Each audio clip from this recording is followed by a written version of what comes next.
Hi there, welcome back. Okay, what is the rectangular factor? What I'm talking about is that rectangular piece of equipment that follows you around everywhere, meaning your phone. And it's the same piece of equipment which distracts you from the real world out there.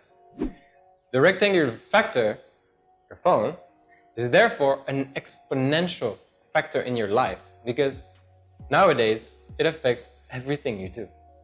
It seems that we cannot live without it anymore, whether it is to fill up our heads with crap that you will forget 10 minutes later or simply pass the time doing something completely unproductive.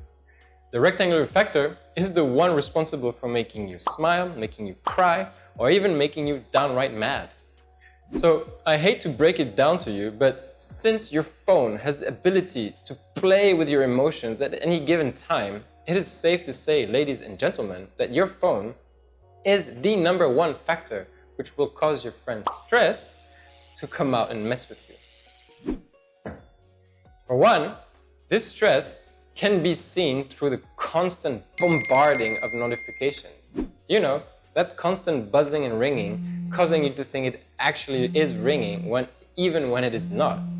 Has this ever happened to you? I mean, to randomly check your phone because you thought it rang when actually it didn't? Did you know that 90% of people actually feel it? It's called the phantom vibration syndrome. How about the stress through the constant reminders or work-related emails and messages that your boss sends you? Or how about the stress on your eyes? How about the stress on your back and neck due to all these hours, bending over like this, spent looking at your phone with poor posture? Or how about the fact that you can't even get anything done because that piece of shit keeps ringing all the time?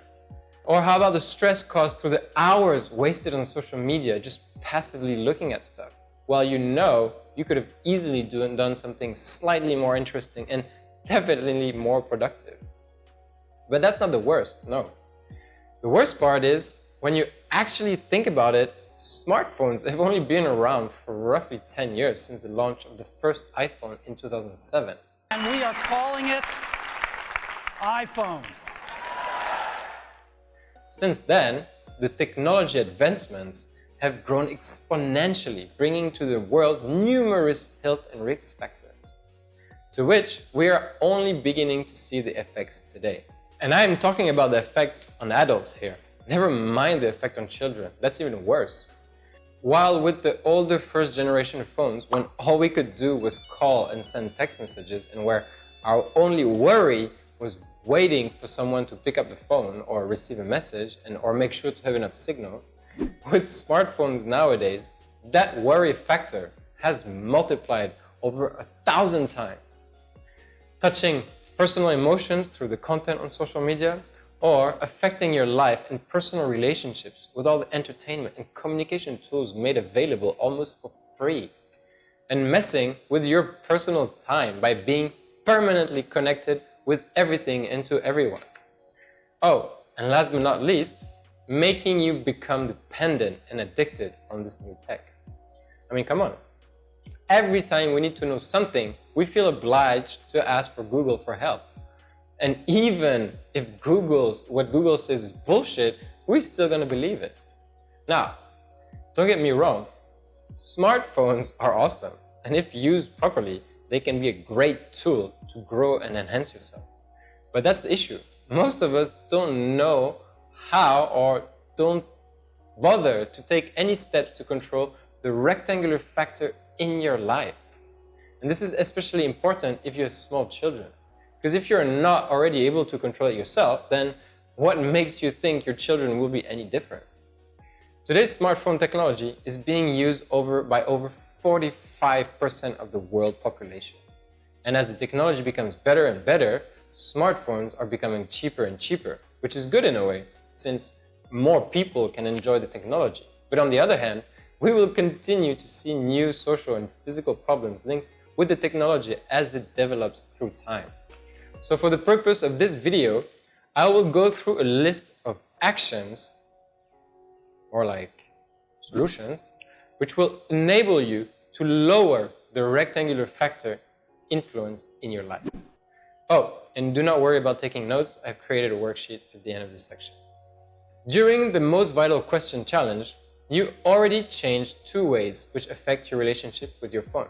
The first one was not to use your phone when you wake up, or at least 2 hours after waking up. And the second was to not use your phone while you're eating, even if the person you're eating with is using it. And if that person can't see that you're not using your phone because you want to have a real conversation with them for once, then you should not be eating with them in the first place. Personally, when a friend does this to me, I tell him straight up, dude, put your phone away. Put your phone away. What the hell, we're having lunch. And when I do that, people feel ashamed and nicely put away their phone. Some of them feel a bit bothered, but I don't care. Man, it's the right thing to do, right? Because they know themselves that they're being antisocial. Now, I hope you're still following these 2 rules, because they are the basis of putting your friend S on the wraps.